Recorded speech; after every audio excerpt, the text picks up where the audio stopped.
तो हाँ भाई, सारा ने प्यार भरी राम राम। उम्मीद करूं सारा बढ़िया होगा, मस्त होगा, बिंदास होगा। आज का अपना टॉपिक है जिसका नाम है राजस्थान का एकीकरण। एकीकरण जो टॉपिक है वो आरपीएससी का फेवरेट टॉपिक है। और राजस्थान इतिहास के अंदर सबसे सरल टॉपिक यही है, एकीकरण। यहां से आपको राजस्थान के हर एग्जाम में सवाल देखने को मिलेगा। आरएस के अंदर भी सवाल पूछा गया था। एकीकरण का मतलब होता है एक करना, अर्थात जोड़ने का काम होता है। इसमें हम राजस्थान की रियासतों को जोड़ने का काम करेंगे। आज का हमारा जो राजस्थान है इसमें 19 रियासतें हुआ करती थी और 3 ठिकाने थे भी। आज हमें जो राजस्थान दिख रहा है इसमें 19 रियासतें थी। रियासतों की बात करेंगे जहां पर राजा शासन किया करता था, और 3 ठिकाने थे।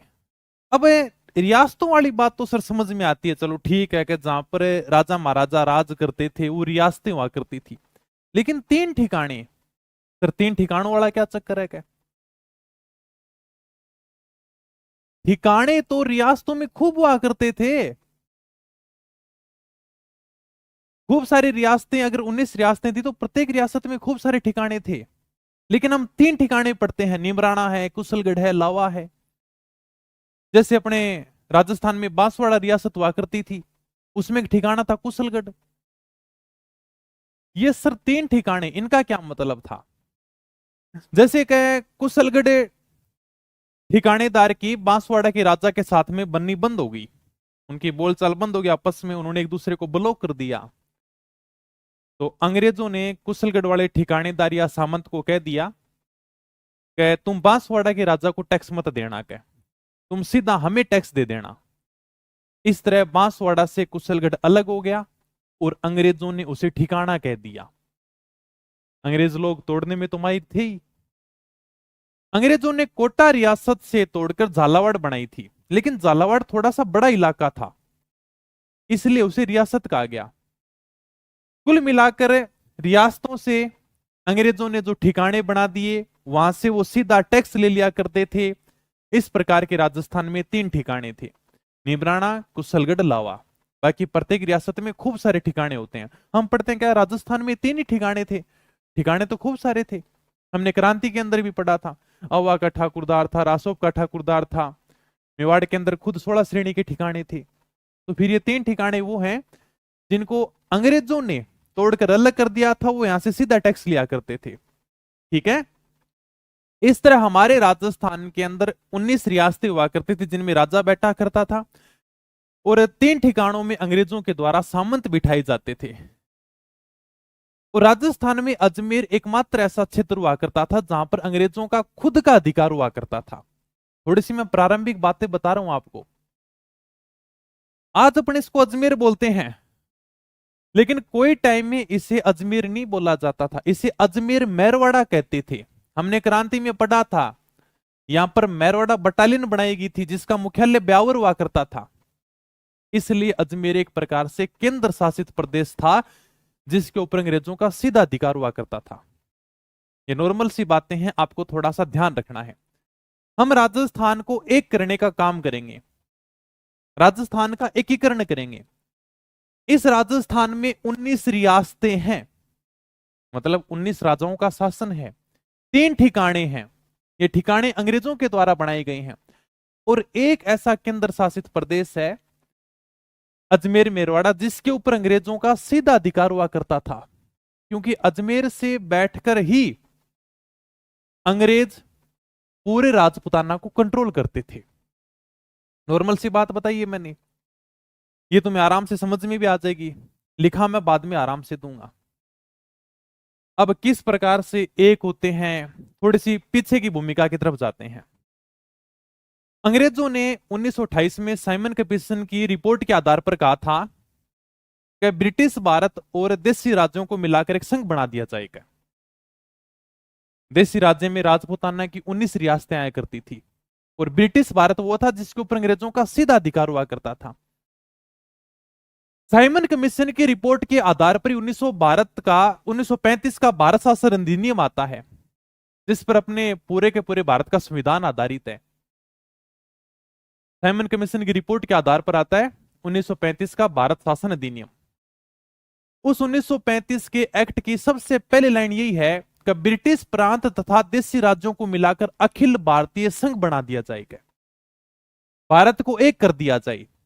अंग्रेज प्रयास करते कि सभी राज्यों को एक करें और इनको एक कर हम भारतीय संघ बना लें, लेकिन कोई भी राजा आपस में एक दूसरे से मिलना नहीं चाहता था। ये हम भारतीयों की खासियत है, हम हमेशा ये नहीं देखते कि हमारे घर में क्या चल रहा है, हमेशा ये नजर रखते हैं कि दूसरे के घर में क्या चल रहा है। क्या आजकल आप सबको पता है कि पढ़ाई की वीडियो इतनी नहीं चलती है, कोई अगर वो लोग बनाता तो उसकी वीडियो ज्यादा चलती है, क्योंकि लोग ये जानना चाहते हैं कि दूसरे के घर में क्या चल रहा है।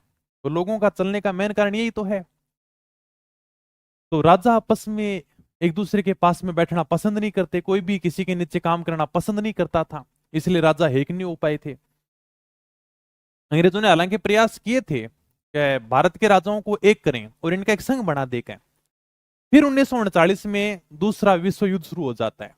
तब अंग्रेजों का पूरा ध्यान विश्व युद्ध के ऊपर चला जाता है। 1940 में अंग्रेज दोबारा से अगस्त प्रस्ताव लेकर आते हैं, जिसमें वो कहते हैं कि देखो हम तो जाने वाले हैं, तुम्हारी आजादी की प्रक्रिया शुरू कर दो, मतलब तुम अपना संविधान बनाना शुरू कर दो। क्या अंग्रेजों ने 1940 में कह दिया था। 1942 में क्रिप्स मिशन ने कहा कि विश्व युद्ध के समाप्त होते ही हम भारत को आजाद कर देंगे। 1945 में द्वितीय विश्व युद्ध समाप्त हो जाता है और युद्ध समाप्त होते अंग्रेजों ने कह दिया कि हम भारत को आजाद कर रहे हैं। 1945 में अंग्रेजों ने कह दिया था कि हम क्या कर रहे हैं, भारत को आजाद कर रहे हैं, लेकिन हम आजाद होते हैं 1947 में। 2 साल हमें इस बात के लिए लगे कि हम तय नहीं कर पा रहे थे हमें आगे क्या करना है। क्या कांग्रेस ये कह रही थी कि हमें एक ही भारत चाहिए। क्या उसमें भारत की सबसे बड़ी पार्टी हुआ करती थी कांग्रेस। कांग्रेस कह रही थी कि हमें एक ही भारत चाहिए। मुस्लिम लीग ये कह रही थी, मुस्लिम लीग के अध्यक्ष मोहम्मद अली जिन्ना जिन्ना ये कह रहा था कि हमें 2 भारत चाहिए, एक भारत तो एक पाकिस्तान हो गया। कम्युनिस्ट लीग ये कह रही थी कि भाषा और संस्कृति के आधार पर भारत के 17 टुकड़े होने चाहिए। अंग्रेजों के समझ नहीं आया कि बात किसकी मानने का। कांग्रेस कह रही है कि हमें एक ही भारत चाहिए, मुस्लिम लीग कह रही है कि भारत के 2 टुकड़े कर दो, क्या एक भारत बना दो एक पाकिस्तान बना दो। कुछ ये कह रहे हैं कि नहीं, भारत का भाषा और संस्कृति के आधार पर विभाजन होना चाहिए। क्या फिर बाद में 1947 में इस बात पर निर्णय लिया गया कि भारत के 2 विभाजन होंगे, एक भारत होगा एक पाकिस्तान होगा। क्या क्योंकि मुस्लिम लीग का अध्यक्ष मोहम्मद अली जिन्ना यह चाहता था कि भारत के 2 टुकड़े कर दिए जाएं। अंग्रेजों ने टुकड़े करने से मना कर दिया। अंग्रेज बोले कि टुकड़े नहीं होंगे भारत के। क्या लेकिन बाद में भारत में दंगे भड़क जाते हैं और फिर भारत से अलग करके पाकिस्तान को बनाया जाता है। इस पर सरदार वल्लभ भाई पटेल ने कहा भी था, यदि आदमी के शरीर में अंगूठा खराब हो जाए तो अंगूठे को काट देना चाहिए ताकि पूरे शरीर में जहर नहीं फैले।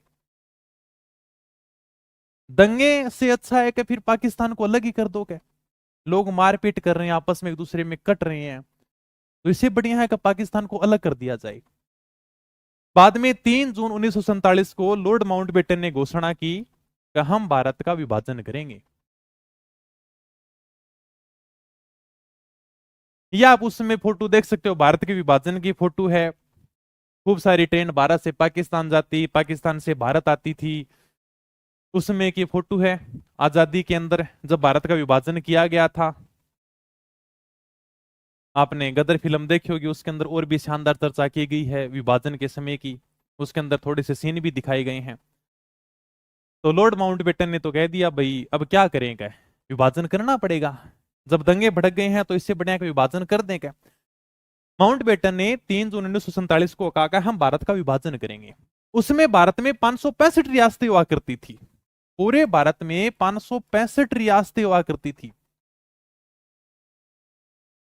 माउंटबेटन ने यह कह दिया कि हमारी तरफ से तुम आजाद हो गए, तुम्हारा मन करे उससे जाकर मिलो, अगर तुम्हें लगता है कि हम भारत के साथ में मिलेंगे तो भारत से मिलो, अगर तुम्हारा मन करता है कि हम पाकिस्तान से मिलना चाहते हैं तो पाकिस्तान से मिल लोगे। 5 जून 1947 को भारत सरकार ने रियासती सचिवालय बनाया, जिसका अध्यक्ष सरदार वल्लभ भाई पटेल को बनाया गया। और इसका सचिव बनाया गया वीपी मेनन को। कुल मिलाकर अब अंग्रेजों ने तो कह दिया हम भारत का विभाजन करेंगे, भारत को दो भागों में बांट देंगे, भारत और पाकिस्तान। भारत में कितनी रियासतें थी? 565 रियासतें थी, जिसमें से 19 रियासतें अपने राजस्थान में हुआ करती थी। कुल मिलाकर 565 यानी कि भारत में राजा हुआ करते थे, पूरा क्षेत्र था। अंग्रेजों ने कह दिया कि हमारी तरफ से तुम आजाद हो, तुम्हारा मन करे पाकिस्तान के साथ में जाओ, तुम्हारा मन करे भारत के साथ में जाओ, हमारी तरफ से आजाद हो गए, कोई टेंशन नहीं है क्या? ठीक है भाई। अब मोहम्मद अली जिन्ना भी ये चाहेगा कि मैं ज्यादा से ज्यादा रियासतों को पाकिस्तान में जोड़ूं क्या, क्योंकि आजाद है।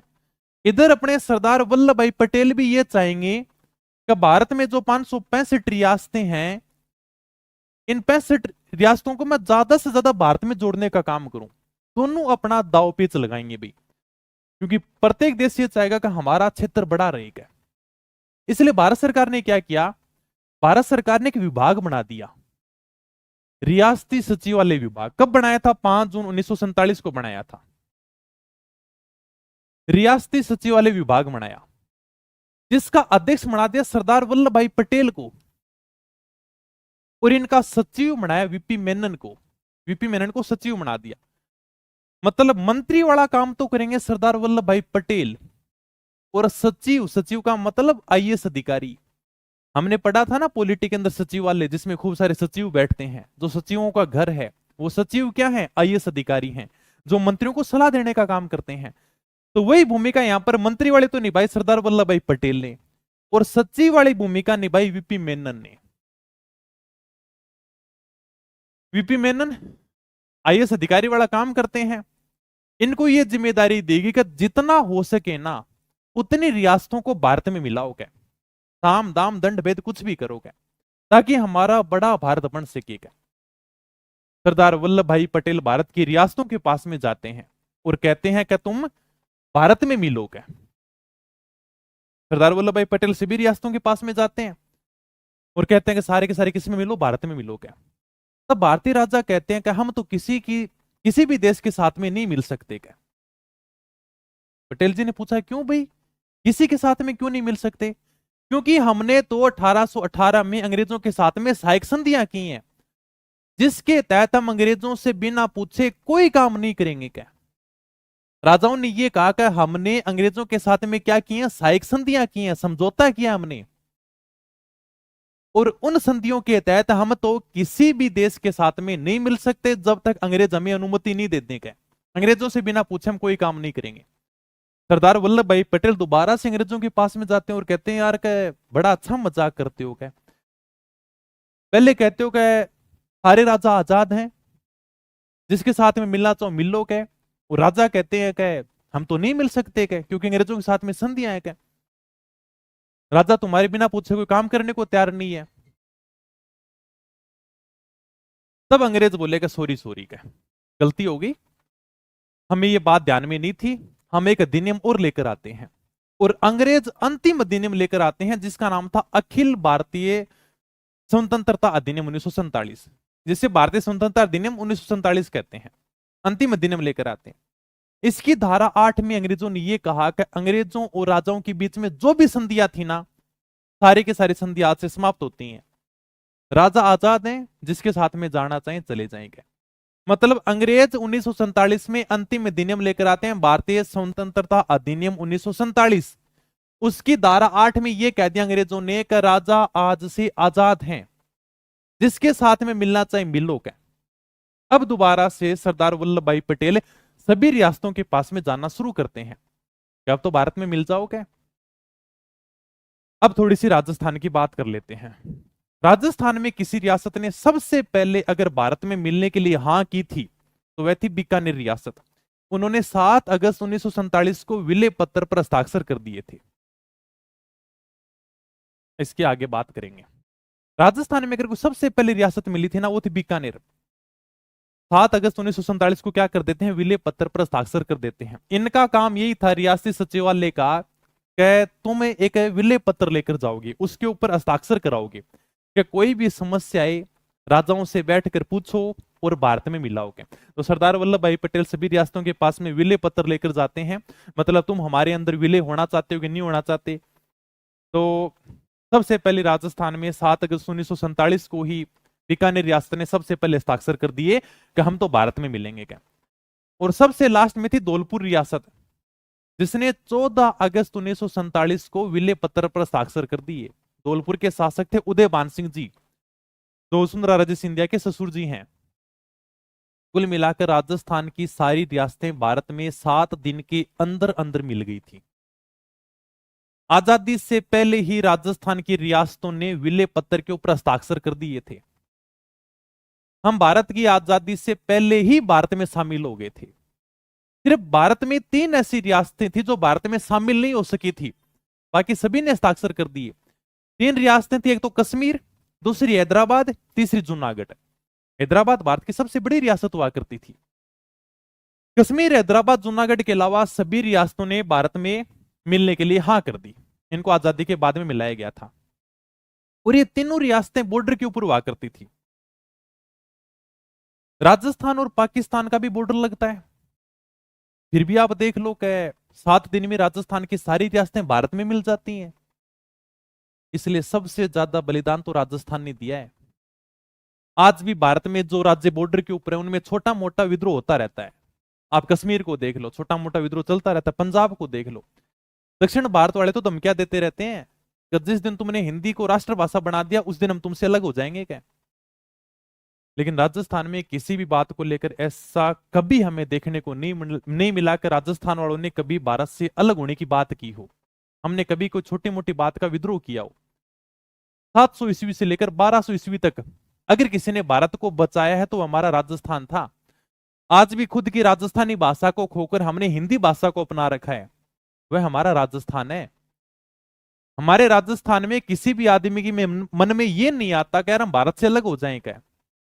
कुछ कह देते कि सर कश्मीर में बॉर्डर के ऊपर मुस्लिम लोग थे तो पाकिस्तान में मिलना चाहते थे। हमारे राजस्थान के गंगानगर, बीकानेर, जैसलमेर, बाड़मेर में खूब मुस्लिम जनसंख्या है, लेकिन फिर भी आज तक किसी ने ऐसी मांग नहीं रखी कि मैं पाकिस्तान में मिला दो क्या।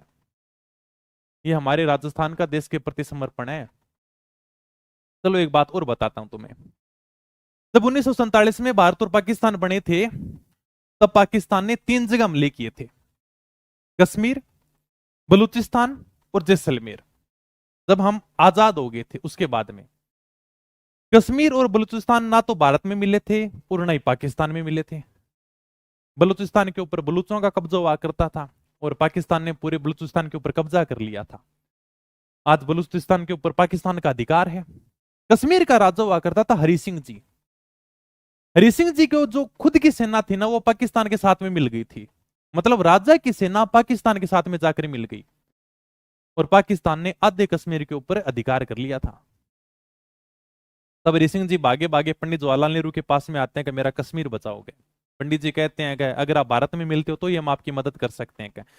तब हरि सिंह जी ने विलय पत्र के ऊपर हस्ताक्षर किए थे। भारत ने अपनी इंडियन आर्मी कश्मीर के अंदर भेजी थी, उन्होंने पाकिस्तान की सेना को वहीं पर रोक दिया था। ये हमारी सबसे बड़ी गलती थी। जब हरि सिंह जी ने विलय पत्र के ऊपर हस्ताक्षर कर दिए थे कि मैं भारत का अंग हूं, मैं भारत में मिलने जा रहा हूं, फिर भी जिस क्षेत्र के ऊपर पाकिस्तान ने कब्जा कर लिया था हमने उस क्षेत्र को नहीं छुटाया था और उस मुद्दे को हमने यूएनओ के अंदर लेकर चले गए थे और आज भी वही मुद्दा बना हुआ सेम का सेम। आधे कश्मीर के ऊपर पाकिस्तान का अधिकार है। जिस क्षेत्र पर पाकिस्तान ने कब्जा कर रखा है भारत उसे बोलता पीओके, मतलब पाक अधिकृत कश्मीर, और जिस क्षेत्र के ऊपर भारत का अधिकार है पाकिस्तान उसे बोलता ईओके,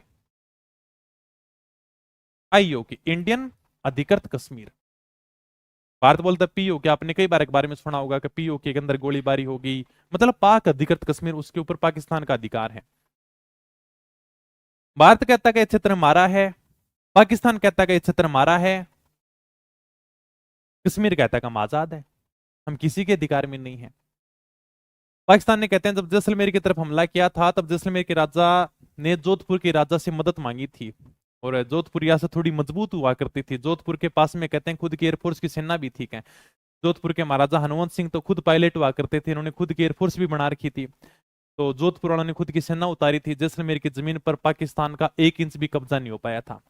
इसलिए कहते हैं कि पाकिस्तान ने कश्मीर के ऊपर हमला किया था, बलूचिस्तान के ऊपर हमला किया था, जैसलमेर के ऊपर हमला किया था, लेकिन जोधपुर रियासत ने जैसलमेर की 1 इंच के ऊपर भी पाकिस्तान का कब्जा नहीं होने दिया था, और जैसलमेर वालों के साथ में ही जोधपुर रियासतें भारत में मिल जाती है। हालांकि बलूचिस्तान में आज भी बलूचों की मांग है कि हमें पाकिस्तान से अलग करो क्या, और देख लेना आने वाले 5-7 साल में पाकिस्तान से बलूचिस्तान टूट जाएगा क्या। भारत तो खुद भी है बलूचिस्तान की खूब सारी मदद करता है। तो चलो ये थोड़ी बातें होती रहेंगी, मैंने थोड़ी सी प्रारंभिक बातें बताई हैं कि आजादी से पहले किस प्रकार से रियासतें हुआ करती थी। सरदार वल्लभ भाई पटेल, वीपी मेनन, इनकी बड़ी भूमिका थी। ये भारत की रियासतों को एक करने का काम करते हैं, रियासती सचिवालय बनाया जाता है। थोड़ी बातें ज्यादा होगी, थोड़ा सा लिख लेते हैं, किसी की कमेंट हो। अभी केवल बातें बताई मैंने समझाने वाली, जहां से क्वेश्चन बनेगा वो मैं आगे बता दूंगा। हाँ, थैंक यू सर जी, मुझे बुक मिल गई। हाँ, और बताओ, किसी को कुछ पूछना है, आगे चलूं मैं? ठीक है, ये हमने प्रारंभिक बातें की थी। अब देखते हैं भारतीय स्वतंत्रता अधिनियम 1947। मैंने बताया था, क्योंकि थोड़ा चीजें समझना जरूरी है। अगर मैं सीधा कह देता कि भारतीय स्वतंत्रता अधिनियम 1947, तो तुम्हारे समझ में नहीं आता क्या। हनुमत सिंह तो पाक में, उसकी भी बात करेंगे आगे, टेंशन मत करो। एक एक बात बताऊंगा, तुम्हारे एक भी डाउट नहीं रहेगा, तुम्हारे एक भी डाउट नहीं रहेगा इस टॉपिक को लेकर। उसकी भी आगे बात करेंगे, हर बात तुम्हारे सामने आएगी। सर आपदा प्रबंधन बीच में क्यों नहीं पूरा होने जा रहा है ना, ऐप के ऊपर चल रही है क्लासें, तो एक क्लास से हो रहेंगे बस उसकी। चलो आ जाओ फिर। तो भारतीय स्वतंत्रता अधिनियम 1947 अंग्रेज भारत में अंतिम अधिनियम लेकर आते हैं। इसकी धारा 8 में यह कहा गया कि भारत का विभाजन कर देंगे, भारत और पाकिस्तान के रूप में 2 भागों में विभाजन होगा। भारत में 565 रियासतें थी, अंग्रेजों ने अधिकार दे दिया कि तुम अगर भारत में मिलो तो भारत में मिलो, पाकिस्तान में मिलो तो पाकिस्तान में मिलो। अगर तुम्हें लगता है कि नहीं हम तो खुद का अलग ही देश बनाएंगे, तो भी तुम बना सकते हो, हमारी तरफ से फ्री हो। कुल मिलाकर अंग्रेज अंतिम अधिनियम लेकर आते हैं। ये उसमें क्या फोटो भी देख सकते हो, पंडित जवाहरलाल नेहरू बैठे हुए हैं, मोहम्मद अली जिन्ना बैठे हुए हैं, लॉर्ड माउंटबेटन बीच में बैठा हुआ है, उसमें की फोटो है ये। तो भारत में 565 रियासतें थी, प्रत्येक रियासत को इन्होंने स्वतंत्रता दे दी कि वह किसी भी राष्ट्र में मिल सकती है। किसी भी राष्ट्र का मतलब तुम किसी भी देश में जाकर मिलो। अगर तुम चाहो कि हम अपना खुद का अस्तित्व रखेंगे, तुम अपना स्वतंत्र अस्तित्व भी रख सकते हो। ठीक है सर। 3 जून 1947 को लॉर्ड माउंटबेटन ने भारत के विभाजन की घोषणा कर दी थी। इन्होंने कहा कि हम भारत का क्या करेंगे, विभाजन करेंगे क्या। ये घोषणा कब की थी? 3 जून 1947 को की थी। उस समय क्या फोटो देख सकते हो, सारे के सारे अपने सरदार वल्लभ भाई पटेल बैठे हुए हैं, पंडित जवाहरलाल नेहरू बैठे हुए हैं, बीच में माउंट बैठा हुआ है, इधर मोहम्मद अली जिन्ना बैठा हुआ है। ये उस समय की फोटो है 3 जून 1947 की। अंग्रेजों ने कह दिया कि हम तो जाएंगे भाई, लेकिन जाने से पहले क्या करेंगे, भारत का विभाजन करके जाएंगे। लॉर्ड माउंटबेटन भारत का अंतिम वॉइसरॉय और स्वतंत्र भारत का पहला गवर्नर जनरल था। अगर पूछ ले कि स्वतंत्र भारत का अंतिम गवर्नर जनरल कौन था, चक्रवर्ती राजगोपालचारी था। ये थोड़ा सा नोट लगा के वैसे मैंने लिखा है, याद रहे तो अच्छी बात है, बाकी कोई बात नहीं। ठीक है। अब अभी जैसे तुम बात कर रहे थे कि इधर वल्लभ भाई पटेल भी चाहता है कि मैं सारी की सारी रियासतों को भारत में जोड़ूं, उधर मोहम्मद अली जिन्ना भी ये चाहता था कि मैं लगभग रियासतों को पाकिस्तान में जोड़ूंगा, क्योंकि दोनों अपना प्रयास करेंगे। भोपाल के राजा हुआ करते थे नवाब हमीदुल्ला खां। ये कौन थे? भोपाल के राजा थे जिनका नाम है नवाब हमीदुल्ला खां। ये उस समय नरेंद्र मंडल के अध्यक्ष थे। नरेंद्र मंडल के बारे में हमने पढ़ा है, राजाओं का संघ था। महाराजा गंगा सिंह के समय में मैंने तुम्हें इसी बारे में बताया था, नरेंद्र मंडल के बारे में। तो नरेंद्र मंडल का उस समय अध्यक्ष कौन था? भोपाल का नवाब हमीदुल्ला खां था। भोपाल मध्य प्रदेश में है।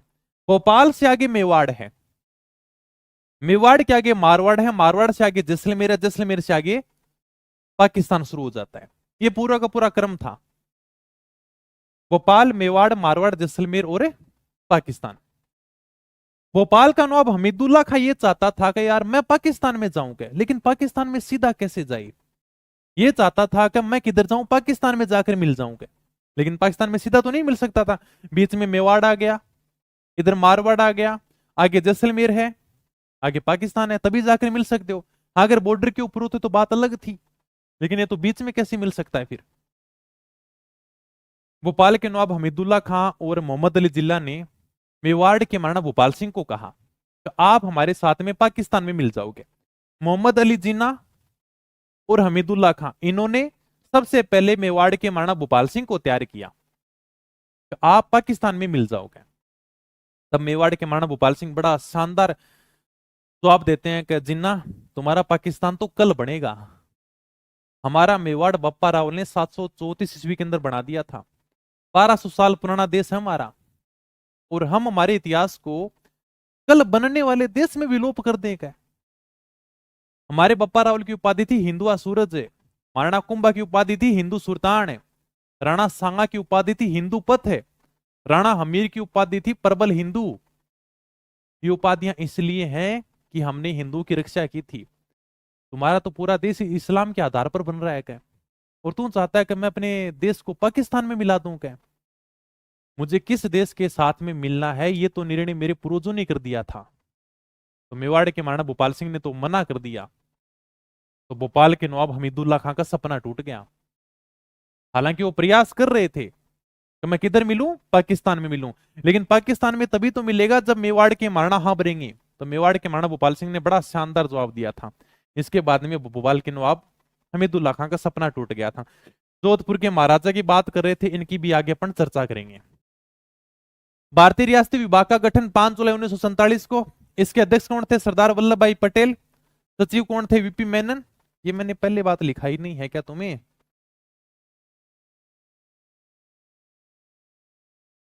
चलो कोई बात नहीं, ठीक है, यहां देख लेते हैं। ये मैंने वैसे बता तो दिया तुम्हें। 5 जुलाई 1947 को भारतीय रियासती विभाग का गठन किया जाता है, जिसके अध्यक्ष किसको बनाए जाते हैं? सरदार वल्लभ भाई पटेल को बनाए जाते हैं। और सचिव किसको बनाया जाता है? वीपी मेनन को बनाया जाता है। उद्देश्य ये था कभी भारत के अंदर जो मिलने वाली रियासतें हैं ना, उनसे आप क्या करो, विलय पत्र के ऊपर हस्ताक्षर कराओ। कुल मिलाकर ज्यादा से ज्यादा रियासतों को भारत में मिलाओ। अगर कोई समस्या आ रही है तो उसका समाधान करो, साम दाम दंड भेद कुछ भी हो, लेकिन उन रियासतों को क्या करो, भारत में मिलाओ। क्या इसके लिए भारत ने विभाग बनाया था, उसका नाम था भारतीय रियासती विभाग। इसका गठन कब किया गया था? 5 जुलाई 1947 को। बहुत इंपॉर्टेंट है, अध्यक्ष भी पूछा गया, सचिव भी पूछा गया है, और ये कई बार आया है कि भारतीय रियासती विभाग का गठन कब किया गया था। रख लोगे थोड़ा बहुत ध्यान में? ठीक है सर। रियासती विभाग ने यह शर्त रख दी, अब छोटी मोटी रियासत सब बोली कि हम तो आजाद रहेंगे, आजाद रहेंगे। क्या फिर इन्होंने शर्त रखी रियासतों के सामने कि देखो ऐसे काम नहीं चलेगा, तुम सारे कह दोगे क्या हम आजाद रहेंगे, आजाद रहेंगे। क्या इन्होंने शर्त रखी कि जिस रियासत की जनसंख्या 10 लाख से ज्यादा होगी और जिसकी सालाना आय 1 करोड़ से ज्यादा होगी ना, वही रियासत स्वतंत्र रह सकेगी। क्या ऐसे नहीं कि तुम सारे कह दोगे कि हम भी आजाद है, हम भी आजाद हैं। क्या क्योंकि हर छोटी मोटी रियासत को संभालना बड़ा मुश्किल काम था। क्या सरदार वल्लभ भाई पटेल ने कहा जिस रियासत की जनसंख्या 10 लाख से ज्यादा है और जिसकी सालाना आय 1 करोड़ रुपए होती है या उससे ज्यादा होती है, उसको हम अलग राज्य बना देंगे। क्या जैसे मान लो कि मेवाड़ रियासत है, उसकी संस्कृति अलग है, 10 लाख से जनसंख्या ज्यादा, उसकी आय भी 1 करोड़ से ज्यादा थी, तो वह अपना खुद का राज्य बना सकती थी। इनको छूट दी गई कि आप अपनी संस्कृति को बचाकर रख सकोगे। अगर आपको लगता है कि हमें अलग राज्य चाहिए तो भी हम आपको अलग राज्य का दर्जा देंगे। क्या बाकी जो शर्त पूरा नहीं करते हैं उनको किसी न किसी राज्य में मिलना होगा। अगर आपको लगता है कि हम छोटी मोटी रियासत हैं, अगर आप इस शर्त को पूरा नहीं करते हो तो आपको किसी न किसी राज्य के साथ में मिलना पड़ेगा। आप हम आपको अलग से राज्य नहीं बना सकते। राजस्थान में इस शर्त को पूरा करने वाली 4 रियासत थी, जयपुर, जोधपुर, उदयपुर, बीकानेर। अगर ये रियासत चाहती तो खुद का राज्य बना सकती थी, इनको छूट थी। इस शर्त के आधार पर वल्लभ भाई पटेल ने यह कहा कि जिन रियासतों की जनसंख्या 10 लाख से ज्यादा है और जिनकी सालाना आय 1 करोड़ से ज्यादा होती है, वो ही रियासत स्वतंत्र रह सकेंगे, मतलब वो ही रियासतें खुद का राज्य बना सकेंगे। क्या राजस्थान में इस शर्त को पूरा करने वाली 4 रियासतें आती थी, जयपुर है, जोधपुर है, उदयपुर है, बीकानेर है। ये 4 ऐसी बड़ी रियासतें थी। विलय पत्र पर हस्ताक्षर करने वाली पहली रियासत मैंने बताई थी तुम्हें, कौन सी थी? बीकानेर। ये उस समय क्या फोटो देख सकते हो, बीकानेर के महाराजा शार्दुल सिंह जी हैं, विलय पत्र के ऊपर हस्ताक्षर कर रहे हैं। तो विलय पत्र पर हस्ताक्षर करने वाली राजस्थान की पहली रियासत थी बीकानेर, जिसने 7 अगस्त 1947 को हस्ताक्षर किए थे, और अंतिम रियासत थी धौलपुर, 14 अगस्त 1947 को किए थे। ठीक है, अब बात बता देता हूं मैं तुम्हें जोधपुर के महाराजा हनुमंत सिंह की। ये बात आती है, पाकिस्तान का संस्थापक कौन है? मोहम्मद अली जिन्ना। इसने जोधपुर के महाराजा हनुमंत सिंह को कहा कि आप पाकिस्तान में मिल जाओगे। हनुमंत सिंह ने कहा कि मैं क्यों मिल जाऊं भी।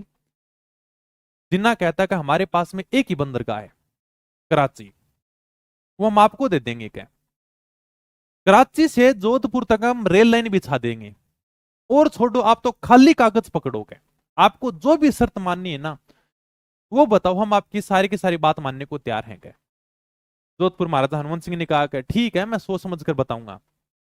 लेकिन बाद में जब मेवाड़ रियासत ने पाकिस्तान में मिलने से मना कर दिया था, तो जोधपुर के महाराजा हनुमंत सिंह भी पाकिस्तान में नहीं मिलते हैं, बाद में इस विचार को खारिज कर देते हैं। इसलिए हम थोड़ा सा कहते हैं कि जोधपुर के महाराजा हनुमंत सिंह अपनी रियासत को पाकिस्तान में मिलाना चाहते थे।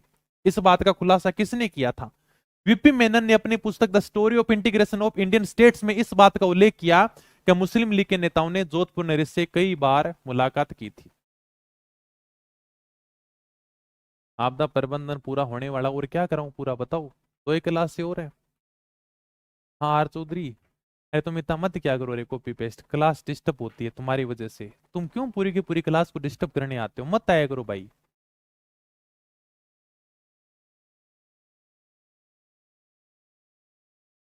ठीक है,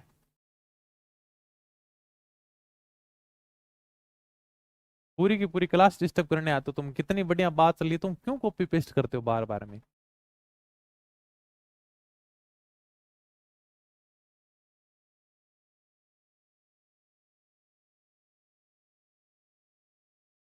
तो कमेंट ही पढ़ लूं? फिर एक काम करूंगा, देखो मैं लाइव सेशन रखूंगा आराम से, जिसमें अपन केवल कमेंट पढ़ेंगे, ठीक है ना? जिसके अंदर केवल पढ़ाई की बातें ही नहीं करेंगे, इसमें आराम से केवल अपन कमेंट पढ़ते रहेंगे। यूट्यूब पे थोड़ी सी यही दिक्कत होती है, आराम से बढ़िया पढ़ाओ ना, फिर कमेंट इतनी कॉपी पेस्ट होती हैं। ऐप के अंदर इतनी दिक्कत नहीं आती है ना, फिर कहते हो यहाँ नहीं पढ़ाते, वहां नहीं पढ़ाते। कोई बात हो तो फोन कर लिया करो तुम, एक इतना तुम्हें कॉपी पेस्ट करने को लगा? ऐप के नंबर नहीं है क्या तुम्हारे पास में? हेल्पलाइन नंबर भी है, तुम वहां पर फोन कर सकते हो। ठीक है, कोई 100 एक बच्चे होते हैं पढ़ने वाले, उनको तो पढ़ लेने दिया करो रे भाई। तुम एक दो बीच में कमेंट करते हो, ये करते हो, वो करते हो, सारी की सारी क्लास डिस्टर्ब हो जाती है। एक बढ़िया अगर आराम से मन लगा के पढ़ाए ना, तो बीच में एक स्टूडेंट कुछ बोल भी देना तो भी क्लास डिस्टर्ब होती है, थोड़ा समझा करो। अगर तुम्हारे कोई प्रॉब्लम होती है आराम से फोन करके पूछ लिया करो, बाकी तुम्हारे कमेंट कॉपी पेस्ट करने से समाधान नहीं होगा, तुम फोन करोगे तभी समाधान होगा। तुमने जोशी ने भी इसकी जानकारी दी थी, बिल्कुल सही बात है। अब आ जाओ, थोड़ी सी बात बताऊं मैं। तो जोधपुर के महाराजा हनुमंत सिंह अपनी रियासत को पाकिस्तान में मिलाना चाहते थे। इस बात का खुलासा किसने किया था? वीपी मेनन ने किया था, जो अपने सचिव थे। इनकी एक पुस्तक है जिसका नाम है the story of integration of Indian states, ये इनकी पुस्तक है, देख लो। VP Menon, the story of integration of Indian states, मतलब कहानी किसकी है? भारतीय रियासतों के एकीकरण की कहानी बताई इसमें इन्होंने। इसके अंदर ये कहते हैं कि जोधपुर के महाराजा हनुमंत सिंह ने मुस्लिम लीग के नेताओं से कई बार मुलाकात की थी। ठीक है, ओके भाई, ये जोधपुर के महाराजा हनुमंत सिंह हैं। बांसवाड़ा के महाराज चंद्रवीर सिंह कहते हैं कि जब सरदार वल्लभ भाई पटेल विलय पत्र पर हस्ताक्षर कराने के लिए बांसवाड़ा के महाराज चंद्रवीर सिंह के पास में जाते हैं, तो चंद्रवीर सिंह एक डायलॉग मारते हैं, ये कई बार एग्जाम में पूछा गया है। चंद्रवीर सिंह जी कहते हैं कि मैं अपने डेथ वारंट के ऊपर हस्ताक्षर कर रहा हूं। क्या क्योंकि भारत में विलय से पहले बांसवाड़ा अलग राज्य हुआ करता था, उसकी खुद की सेना हुआ करती थी, अलग झंडा हुआ करता था, उसके खुद के सिक्के चला करते थे। जब बांसवाड़ा के विलय भारत में हो गया तो उसका खुद का स्वामित्व ही खत्म हो जाएगा। क्या इसलिए बांसवाड़ा के राजा चंद्र सिंह कहते हैं कि मुझे ऐसा महसूस हो रहा है जैसे मैं खुद अपने मृत्यु के वारंट पर हस्ताक्षर कर रहा हूं। क्या हमारे राजा कितने दरिया दिल थे, उन्होंने भारत सरकार को सब कुछ दान कर दिया था। इनके पास में जितने भी पैसे थे सारे के सारे भारत सरकार को सौंप दिए थे। सारी की सारी जमीन, खुद की सारी सेना, अपने सारे के सारे हथियार सब सरकार को सौंप दिए। अगर किसी को लगता है कि ये तो कोई बड़ी बात नहीं है, क्या कोई भी दान कर सकता है, तो तुम कर लो फिर। खुद का 50 बाई 50 का अगर प्लाट है ना, वही भारत सरकार को दान करके दिखाओ। चलो, भारत सरकार तो अलग बात है, अगर चाचा था वो अपनी जमीन के ऊपर 1 फुट भी कब्जा कर लेना, तो भी हम उनका सिर फोड़ने के लिए तैयार हो जाते हैं। गांव में तो पुलिस थानों के अंदर ज्यादातर अगर जो मामले है ना मुकदमे, वो केवल जमीन जायदाद को लेकर रहेंगे। लेकिन ये घर घर की कहानी है, ऊंचो चढ़ चढ़ देखो और घर घर यू ही लिखोगे।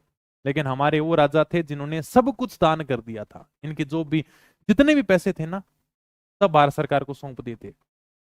जितने भी हथियार थे, इनके किले महल, सब सरकार को सौंप दिए। तो इस मामले में तो दरियाल थे, हम ये नहीं कह सकते कि वास्तव में तो देश के प्रति इनका समर्पण तो था। ओके भाई, अब बात कर लेते हैं हम राजस्थान के एकीकरण की। अब हम किसकी शुरुआत करेंगे? राजस्थान के एकीकरण की शुरुआत करते हैं। ये मैंने तुम्हें नॉर्मल सी बात बता दी है। राजस्थान में 19 रियासतें हुआ करती थी, जैसे पूरे भारत में 565 रियासतें थी, अपने राजस्थान में 19 रियासतें हुआ करती थी।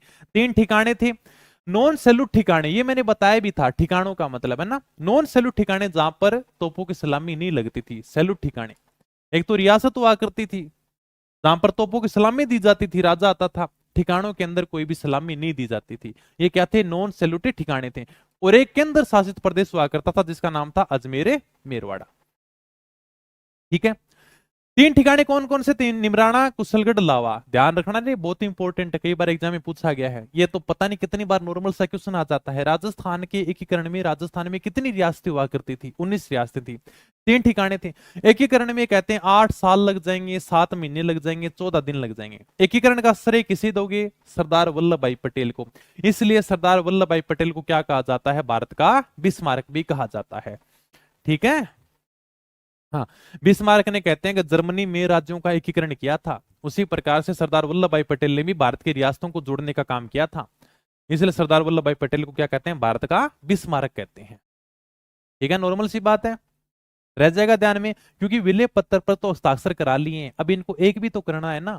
सारे अलग अलग बैठे हैं भाई, इन्होंने सबने कह दिया कि हम भारत के साथ में जाएंगे, क्या भारत में मिलने के लिए हाँ कर दिया, लेकिन कौन से राज्य के साथ में जाएंगे? क्योंकि सारे के सारे अलग अलग बैठे हैं, सबका राज्य अलग अलग है, तो इन सब को मिलाकर फिर राजस्थान बनाया गया है। बाकी तो सबका अलग अलग स्टेट था, मेवाड़ बोले का हमारा खुद का अलग राज्य है, जयपुर वाले बोले का हमारा खुद का अलग राज्य है। तो जब इन सबको मिलाया गया, यह है एकीकरण। इन सबको मिलाकर अब यानी का एक राज्य बनाया जाएगा। अब आगे देखते हैं शासकों के द्वारा संघ के प्रयास, ये क्या है? हमारे राजाओं ने अपनी तरफ से प्रयास किया कि हम खुद का भारत में एक अलग राज्य बना लेंगे। मेवाड़ के महाराणा भूपाल सिंह ने कहते हैं कि जून 1946 में मालवा, सौराष्ट्र और राजस्थान के राजाओं का उदयपुर में सम्मेलन बुलाया, जिसमें कहते हैं कि 22 राजाओं ने भाग लिया। इस सम्मेलन में मेवाड़ के महाराणा भूपाल सिंह कहते हैं कि हम सारे के सारे राजा मिलकर खुद का एक बड़ा संघ बना लेंगे, खुद का बड़ा सारा राज्य बना लें, जिसमें भारत सरकार हमारी बात को सुनेगी। क्या हमारा अगर अलग राज्य होगा जिसमें सारे के सारे राजा एक होंगे, और हम उसका नाम रखेंगे राजस्थान यूनियन, और जब सारे के सारे राजा राजस्थान यूनियन के साथ में मिलकर काम करेंगे तो भारत सरकार से हम जो चाहे वो करवा सकते हैं। क्या सारे मिलकर? राजाओं ने कहा यार का आइडिया तो आपका बड़ा शानदार है, लेकिन इस राजस्थान यूनियन का अध्यक्ष कौन होगा? क्या तब महाराणा भोपाल सिंह बोले यार क्या तुम इतने भोले आदमी हो क्या?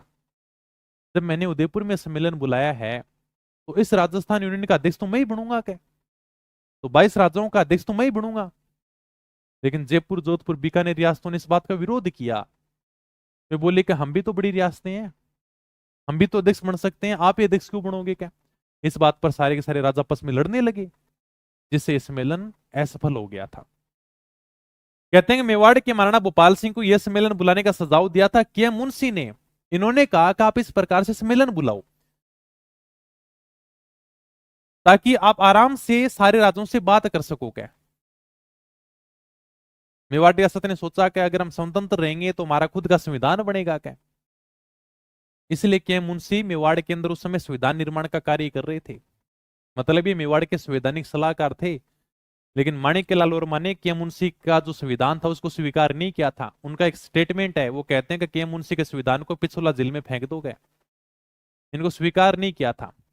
तो ये तो के मुंशी मेवाड़ में खुद का संविधान लिखने लगे थे। इनका ये प्लान था कि जो आसपास के राजा हैं इन राजाओं के साथ में मिलकर हम खुद का एक स्टेट बना ले जिसमें अपना खुद का एक संविधान होना चाहिए। तो खुद की तरफ से संविधान तैयार करने लगे थे। लेकिन बाद में वही बात, सबने विरोध किया कि आप ही अध्यक्ष क्यों बनोगे, कि हम भी तो बन सकते हैं। क्या इस बात का विरोध हुआ और यह संघ असफल हो गया था। तो अपने को ये ध्यान रखना कि मेवाड़ के महाराणा भूपाल सिंह ने संवैधानिक सलाहकार थे के मुंशी, जो मेवाड़ में उसमें संविधान बना रहे थे।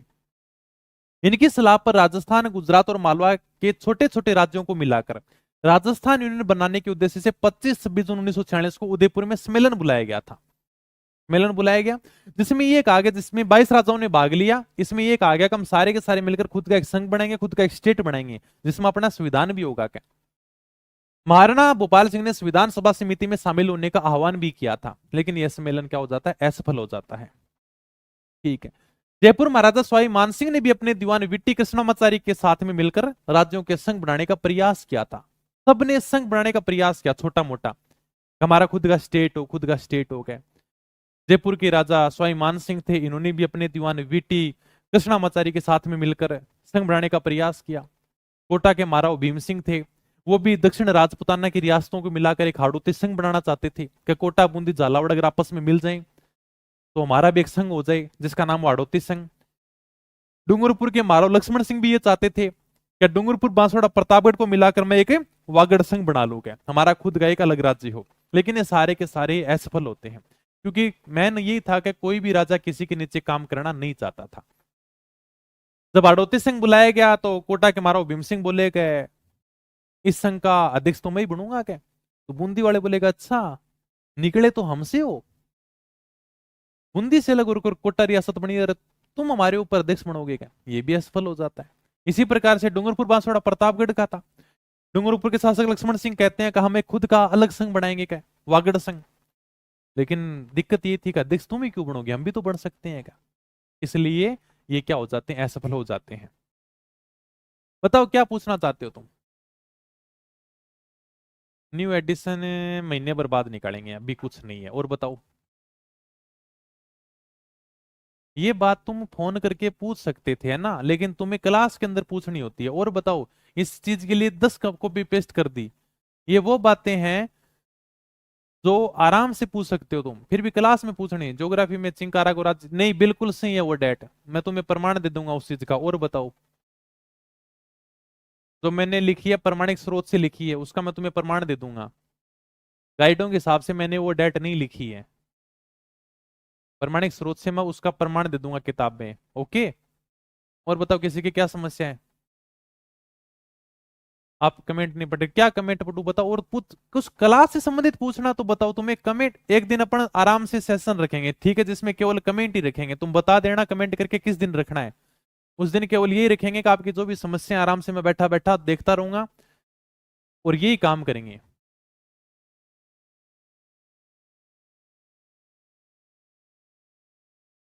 कुछ मैं तो इसलिए कमेंट देखता हूँ यार, किसी को कुछ पूछना हो क्लास से संबंधित तो पूछ लेगा। बाकी तुम्हारी अलग ही बातें, ये कब करोगे, वो कब करोगे। आ जाओ भी थोड़ी सी देख लेते हैं रियासतों को लेकर। सबसे प्राचीन रियासत कौन सी हुआ करती थी? सबसे प्राचीन रियासत मेवाड़ हुआ करती थी। क्षेत्रफल की दृष्टि से सबसे बड़ी रियासत कौन सी हुआ करती थी? मारवाड़ हुआ करती थी। सबसे प्राचीन रियासत मेवाड़, क्षेत्रफल की दृष्टि से सबसे बड़ी रियासत मारवाड़। सबसे छोटी रियासत थी शाहपुरा, सबसे छोटी रियासत हुआ करती थी, जिसे जिला भी बनाया गया था, बाद में हटा दिया गया था। जनसंख्या की दृष्टि से सबसे बड़ी रियासत जयपुर, आज भी जयपुर सबसे बड़ा है जनसंख्या की दृष्टि से। सबसे प्राचीन रियासत मेवाड़, सबसे बड़ी रियासत मारवाड़, सबसे छोटी शाहपुरा, जनसंख्या की दृष्टि से बड़ी रियासत जयपुर। जाट रियासत, जहां पर जाट वंश का शासन हुआ करता था, भरतपुर और धौलपुर। और मुस्लिम रियासत हुआ करती थी टोंक, राजस्थान में एकमात्र मुस्लिम रियासत थी टोंक। ये भरतपुर के जाटों का राज चिन्ह है। बाकी ऊपर के मेवाड़ के और मारवाड़ के राज चिन्ह है, हमने क्लासों के अंदर तुम्हें दिखा भी दिया। तो राजस्थान का एकीकरण शुरू करते हैं। राजस्थान का एकीकरण है वो 7 चरणों में जाकर पूरा होता है। राजस्थान की रियासतों ने भारत में मिलने के लिए विलय पत्र पर हस्ताक्षर तो कर दिए, लेकिन अब सरदार वल्लभ भाई पटेल सोच रहे थे कि मैं किस रियासत को किसके साथ में मिलाऊंगा। जब रियासतें आपस में जुड़ेंगे तभी तो एकीकरण होगा। यह एकीकरण 7 चरणों में जाकर पूरा होता है। सरदार वल्लभ भाई पटेल सोच ही रहे थे कि मैं एकीकरण को कहां से शुरू करूंगा राजस्थान में क्या। तभी उनको एक मौका मिल गया। हुआ ये कि 30 जनवरी 1948 को नाथूराम गोडसे ने महात्मा गांधी की हत्या कर दी। और थोड़े दिन पहले ही नाथूराम गोडसे अलवर के महाराजा तेज सिंह से मिलकर जाते हैं।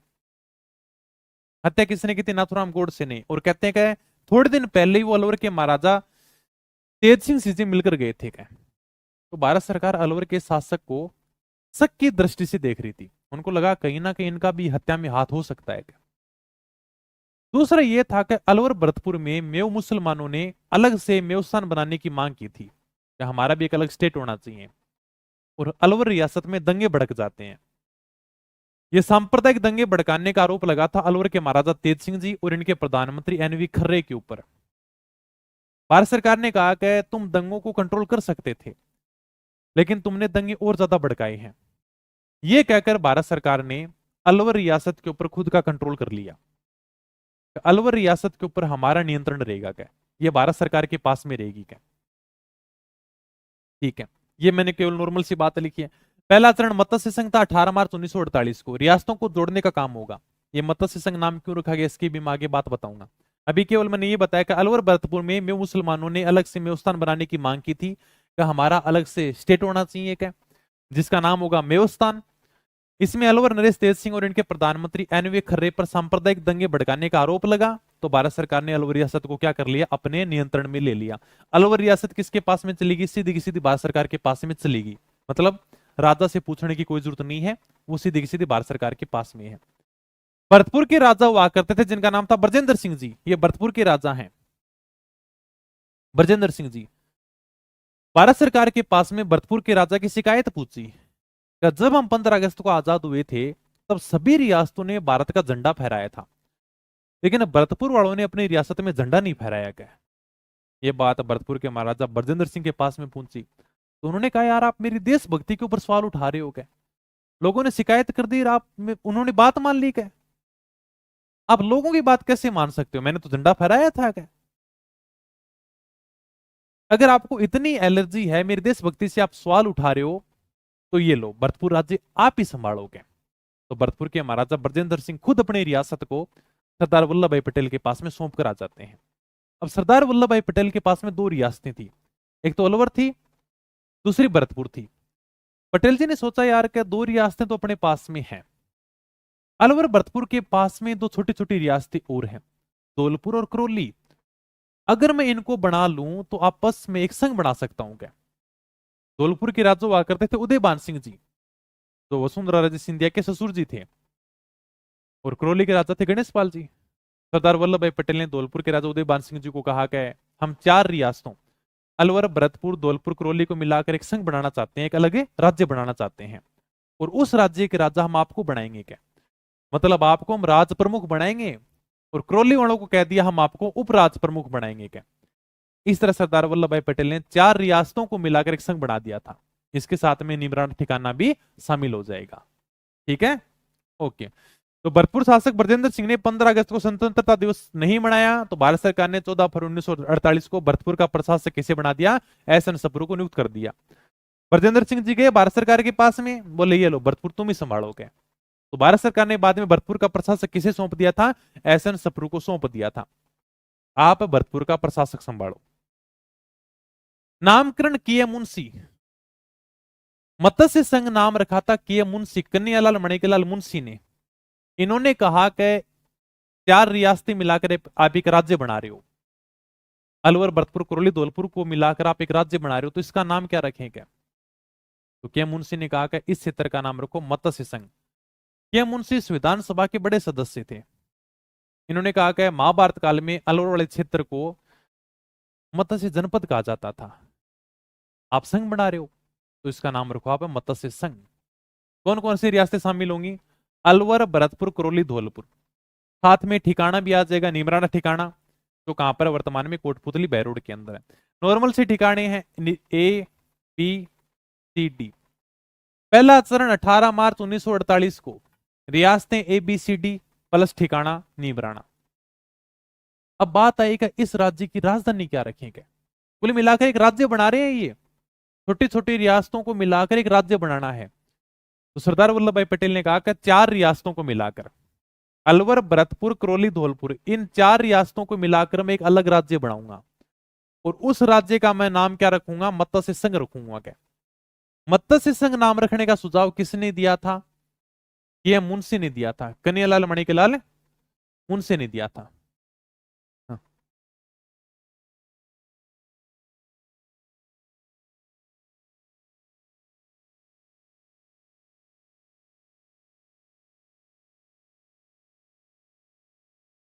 कला इतिहास की आ जाएगी, अपडेट बुक भी आ जाएगी, महीने भर में आ जाएगी। और बताओ, ठीक है। ये मुंशी ने कहा कि इस राज्य का नाम क्या रखो आप, है मत्स्य संघ नाम रखो, क्योंकि महाभारत काल में इस क्षेत्र को मत्स्य प्रदेश कहा जाता था। और आप संघ बना रहे हो तो इसका नाम रख दो आप मत्स्य संघ। चार रियासत ध्यान रखना भी। राजधानी क्या बनाए, अलवर बनाए क्या। राजधानी की बात आई तो इन चार रियासतों में दिल्ली के पास में जो सबसे नजदीक थी वो रियासत थी अलवर। तो कहा गया कि राजधानी तो किसको बनाएंगे, दिल्ली, अपने अलवर को बनाएंगे क्या, क्योंकि वो दिल्ली के पास में है। राज प्रमुख किसको बनाएंगे, उदयभान सिंह जी को बनाएंगे, पहले कह दिया था। ये अपने उदयभान सिंह जी हैं, धौलपुर के शासक। इनको कह दिया कि राज प्रमुख आपको ही बनाएंगे, इन चार रियासतों के राजा आप ही हो गए, आपको हम राज प्रमुख बनाएंगे। उपराज प्रमुख बनाएंगे गणेश पाल करौली को, बाद में अलवर के शासक तेज सिंह को भी उपराज प्रमुख बनाया गया था। ठीक है भाई। प्रधानमंत्री बनाएगा शोभाराम जी कुमावत को। इनके बारे में अभी बड़ा शानदार क्वेश्चन पूछा था आरएएस के अंदर। शोभाराम कुमावत हीरालाल शास्त्री के मंत्रिमंडल में सदस्य रहे थे और इन्होंने भारत छोड़ो आंदोलन के दौरान वकालत भी की थी। शोभाराम कुमावत ने कहते हैं कि लखनऊ से एलएलबी की थी और अलवर में वकालत करते थे, लेकिन जब महात्मा गांधी ने भारत छोड़ो आंदोलन चलाया था तब उनके साथ आंदोलन में शामिल हुए थे और इन्होंने 17 दिन तक अनशन भी किया था। आजादी के बाद में हीरालाल शास्त्री की सरकार में राजस्व मंत्री रहते हैं। 1952 से 1962 तक अलवर के लोकसभा सांसद भी रहे थे। बाद में कांग्रेस के प्रदेश अध्यक्ष भी रहे थे ये। इसके अलावा मोहनलाल जी सुखाड़िया और बरकतुल्ला खां के समय भी ये मंत्री रहे थे। तो इन्होंने भारत छोड़ो आंदोलन के समय में खुद की वकालत छोड़ दी थी और ये महात्मा गांधी के साथ में मिल जाते हैं। तो इनको क्या बनाया गया, प्रधानमंत्री बनाया गया था। उप प्रधानमंत्री बनाया गया जुगल किशोर चतुर्वेदी को। ये जुगल किशोर चतुर्वेदी हैं भरतपुर के, जिनको अपन राजस्थान का नेहरू भी कहते हैं। ओके। उद्घाटनकर्ता, अब अगर एक आप चार रियासतों को मिलाकर राज्य बना रहे हो तो उसका उद्घाटन कौन करेगा। उद्घाटन क्या था, एनवी गोडगिल ने। इनका पूरा नाम था नरहरि विष्णु गोडगिल। एनवी गोडगिल भारत सरकार में ऊर्जा मंत्री, श्रम मंत्री, खनिज मंत्री थे। इनको कहा गया कि देखो एक नया राज्य बन रहा है और आप उसका उद्घाटन भरतपुर के लोहागढ़ दुर्ग में करके आ जाओगे, क्योंकि धौलपुर के शासक को हमने क्या बना दिया, राज प्रमुख बना दिया। उपराज प्रमुख करौली के शासक को बना दिया। राजधानी हमने अलवर को बना दी। क्या बचा, भरतपुर का लोहागढ़ दुर्ग बचा, जिसको अंग्रेज भी नहीं जीत पाए थे। तो वहां पर इस राज्य का उद्घाटन होगा। तो उद्घाटन कहां पूरा था, भरतपुर के लोहागढ़ दुर्ग में हुआ था। अब एक राज्य बन गया तो इस राज्य को चलाने के लिए एक मंत्रिमंडल भी होगा, जिसमें मंत्री भी होंगे। तो मंत्रिमंडल में कौन कौन शामिल था, मंत्रिमंडल में जुगल किशोर चतुर्वेदी शामिल थे भरतपुर वाले, मास्टर भोलानाथ शामिल था अलवर का, गोपीलाल यादव था, डॉक्टर मंगल सिंह था धौलपुर का, और डॉक्टर चिरंजीलाल शर्मा करौली का। ये सारे के सारे मंत्री बनाए गए कि ये मत्स्य संघ को चलाएंगे भाई। ठीक है। अब जब पूरे चार रियासतों को मिलाकर मत्स्य संघ बना दिया गया तब इनकी आय होगी थी 184 लाख रुपए, 1 करोड़ 84 लाख। और इनका क्षेत्रफल हो गया था 2000 वर्ग किलोमीटर। ठीक है। अब मैं तुम्हें थोड़ी सी बात बताऊं कि अभी ये जैसे हमने पढ़ा था कि मत्स्य संघ, ये मुंशी ने कहा कि महाभारत काल में इस क्षेत्र को मत्स्य जनपद कहा जाता था। महाभारत के समय में पांडवों ने अपना ज्ञातवास विराटनगर के राजा विराट के यहां पर बिताया था। आप अगर मैप में देखोगे ना तो ये क्षेत्र है मत्स्य जनपद, और यहीं पर पांडवों ने अपना अज्ञातवास बिताया था। युधिष्ठिर राजा के साथ में चौसर खेला करता था, एक प्रकार से कंक यानी कि नौकर का काम करता था। अगर आपने महाभारत देखी हो, भीम विराट का रसोईया बनकर यहां पर रहता था। अर्जुन भ्रमला का रूप धारण करके राजकुमारी को नृत्य सिखाता था। द्रौपदी सेंद्री के नाम से विराट की पत्नी सुदेशना की दासी बनी हुई थी। नकुल सहदेव घोड़ों की अश्वशाला को संभालते थे। इस तरह महाभारत के समय में पांडवों ने अपना ज्ञातवास यहीं पर बिताया था, और इस क्षेत्र को हम क्या कहते थे, मत्स्य प्रदेश कहते थे। अगर तुमसे पूछ लेगा मत्स्य प्रदेश की राजधानी क्या है, तब तो होगी विराटनगर। विराटनगर को वर्तमान में क्या कहते हैं, बेराट। और विराट कहां पर है सर, कोटपुतली बहरोड में है। अगर पूछ लेके विराटनगर का वर्तमान में नाम क्या है, बेराट, यहीं पर पांडव अपना ज्ञातवास बिताते हैं। तो महाभारत काल में ये जो जयपुर अलवर का क्षेत्र था इसे मत्स्य प्रदेश कहा जाता था। अगर पूछ लेगा मत्स्य संघ की राजधानी क्या है, तब तो फिर क्या होगी, अलवर। मत्स्य संघ की राजधानी है अलवर, क्योंकि वो संघ है जो सरदार वल्लभ भाई पटेल ने बनाया था। ये मत्स्य प्रदेश है जो महाभारत के समय हुआ करता था। तो इस मत्स्य प्रदेश की राजधानी है विराटनगर। और विराटनगर को वर्तमान में कहते हैं बेराट। और विराट कहां पर है? कोटपुतली बैरोड में है। तो मत्स्य प्रदेश की राजधानी हुआ करती थी विराटनगर। विराटनगर के राजा विराट के पास में ये अज्ञातवास बिताते हैं। तो पहला चरण हो जाता है कंप्लीट। अब बताओ कुछ पूछना है क्या? इस टॉपिक से संबंधित कुछ पूछना है तो बताओ क्या? हाँ 12,000 वर्ग किलोमीटर ही है ना। Sorry sorry sorry. ओके। और 12,000 है। एक डंडा गायब हो गया शुरुआत वाला।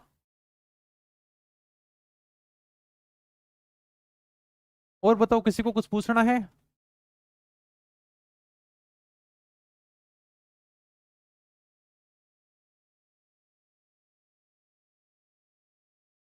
चलूं आगे फिर? ये कर दूंगा, अपडेट कर दूंगा जब पीडीएफ लगाऊंगा क्लास के आगे, तब उसमें अपडेट कर दूंगा। चलो भाई आगे फिर दूसरा चरण देख लेते हैं। कम से कम 3 चरण तो कंप्लीट करें, 7 चरणों में से फिर तो आगे कुछ है ही नहीं, फिर अगली क्लास में देख लेंगे। दूसरा चरण जिसका नाम रखा राजस्थान संघ, 25 मार्च 1948 को दूसरे चरण में राजस्थान की 9 रियासतें मिलाई गई थी। एक मिनट। दूसरे चरण में राजस्थान की 9 रियासतें मिलाई गई थी। जब ये 9 रियासतें मिल रही थी तो लगभग पूरा राजस्थान ही आ गया था, क्योंकि 19 तो रियासतें हुआ करती थी, जिसमें 9 रियासतें दूसरे चरण में मिल जाती हैं। इसमें हाड़ौती की 3 रियासतें, कोटा बूंदी झालावाड़, वागड़ की 3 रियासतें, डूंगरपुर बांसवाड़ा प्रतापगढ़, और बाकी वाली 3 रियासतें सापुरा किशनगढ़ टोंक, ये मिलती हैं भाई। रख लोगे नाम ध्यान में, सूत्र बनाने की वैसी जरूरत नहीं है। हाड़ौती की 3 रियासतें, कोटा बूंदी झालावाड़, वागड़ की 3 रियासतें, डूंगरपुर बांसवाड़ा प्रतापगढ़, और बाकी वाली 3 रियासतें सापुरा किशनगढ़ टोंक, ये इसमें शामिल हो जाती हैं।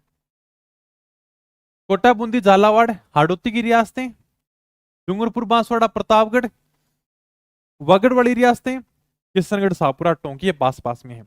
और कुशलगढ़ ठिकाना भी इसमें शामिल हो जाता है। राजधानी किसको रखा जाएगा? कोटा को रखा जाएगा।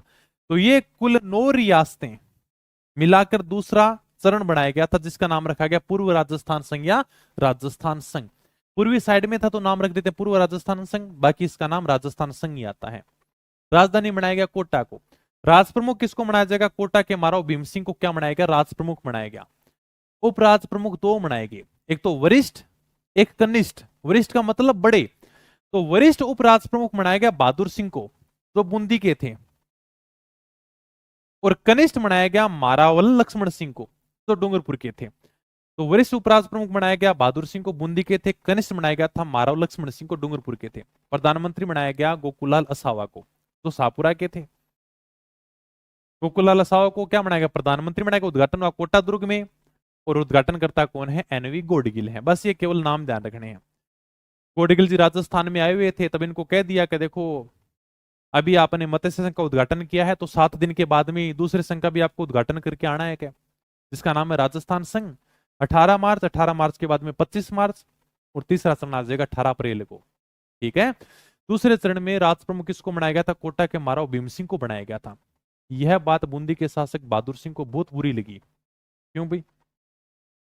दूसरे चरण के अंदर 9 रियासतें थी। 9 रियासतों के अंदर राज प्रमुख बनाया गया कोटा के महाराव भीम सिंह को।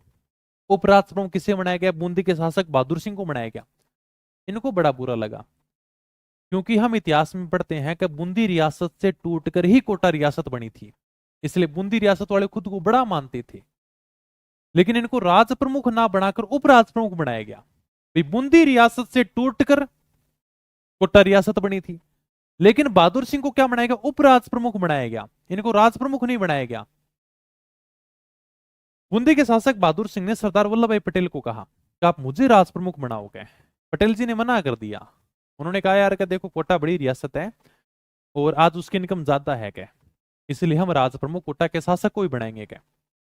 तो बूंदी के शासक बहादुर सिंह ने मन ही मन सोचा क्या कुछ भी हो जाए क्या, मैं भीम सिंह जी को तो राज प्रमुख है नहीं रहने दूंगा क्या। तो क्या करोगे? बूंदी के शासक बहादुर सिंह जाते हैं मेवाड़ के महाराणा भोपाल सिंह के पास में और कहते हैं कि आप राज प्रमुख बन जाओगे। भोपाल सिंह जी ने कहा यार कि मैं क्यों बनूं क्या। भोपाल सिंह जी ने कह दिया कि मैं राज प्रमुख क्यों बनूं, मेरे तो आराम से मेवाड़ स्वतंत्र रियासत है क्या, मैं तो खुद का अलग स्टेट भी बना सकता हूं, मेरे पास में तो अधिकार है क्या। बहादुर सिंह जी समझाते हैं, अभी आप केवल मेवाड़ के राजा हो, अगर साथ में मिल गए ना तो आपके नीचे 9 रियासतें और आ जाएंगी। इसलिए तीसरे चरण में मेवाड़ अकेली रियासत मिलेगी और उसके नीचे 9 रियासतें और मिलाई जाती हैं।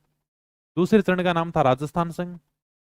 इस संघ में मेवाड़ रियासत अलग से मिलाई गई थी और अन्य रियासतों के साथ में मिलने को कहते हैं संयुक्त, और इसलिए इसका नाम रखा गया संयुक्त राजस्थान संघ। तो तीसरे चरण का नाम क्या है? संयुक्त राजस्थान संघ। 18 अप्रैल 1948 को, 18 मार्च, 25 मार्च, 18 अप्रैल 1948, इसमें उदयपुर अलग से रियासत बनेगी और 9 रियासत वो हैं जो दूसरे चरण वाली हैं। बहादुर सिंह जी ने कहा कि आप तो मिल जाओ क्या, कम से कम 9 रियासतें तो आपके नीचे आएंगी क्या। अब राज प्रमुख कौन बनेंगे? महाराणा भूपाल सिंह जी बनेंगे। भाई अब तो बड़ी रियासत आ गई, मेवाड़ आ गई। अब राज प्रमुख बनेंगे महाराणा भूपाल सिंह जी। बूंदी के शासक बहादुर सिंह का सपना पूरा हो गया। उन्होंने कहा था कि मैं भीम सिंह जी को तो राज प्रमुख नहीं रहने दूंगा क्या। तो उनका डिमोशन हो गया, प्रमोशन नहीं हुआ। इनको क्या बना दिया गया? उपराज प्रमुख बना दिया गया भीम सिंह जी को। तो राज प्रमुख बनाया गया महाराणा भूपाल सिंह को, उपराज प्रमुख बनाया गया भीम सिंह जी कोटा वालों को। राजधानी बनाएगी उदयपुर। भाई अब उदयपुर बड़ी रियासत आई है क्या, तो राजधानी क्या बनेगी? उदयपुर बनेगी। प्रधानमंत्री किसको बनाया गया? माणिक्यलाल वर्मा को। और उद्घाटन कौन करेंगे? पंडित जवाहरलाल नेहरू खुद करेंगे। जब उद्घाटन की बात आई तो पंडित जवाहरलाल नेहरू बोले यार क्या इस संघ का उद्घाटन तो मैं खुद करूंगा क्या, क्योंकि राजस्थान की सबसे प्राचीन रियासत मेवाड़ मिल रही है, महाराणा प्रताप की रियासत मिल रही है, तो मैं खुद आऊंगा इसका उद्घाटन करने के लिए। इसलिए पंडित जवाहरलाल नेहरू खुद आते हैं इसका उद्घाटन करने के लिए। ये लो 3 चरण अपन ने पढ़ लिए हैं। थोड़ी सी क्लास और बची है, ज्यादा है नहीं, एक चौथा चरण और याद करना, बाकी तो फिर इसके आगे कुछ है ही नहीं, फिर नॉर्मल सी बातें हैं।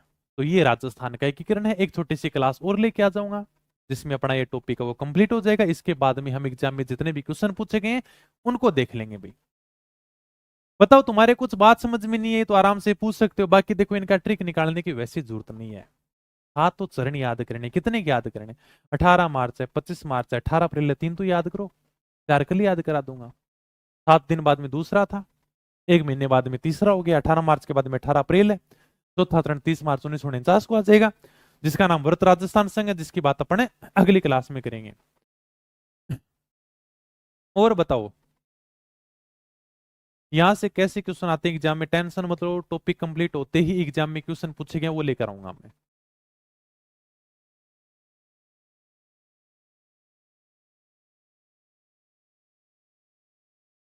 ओके, हाँ जयपुर में मिल जाएगी भी किताब।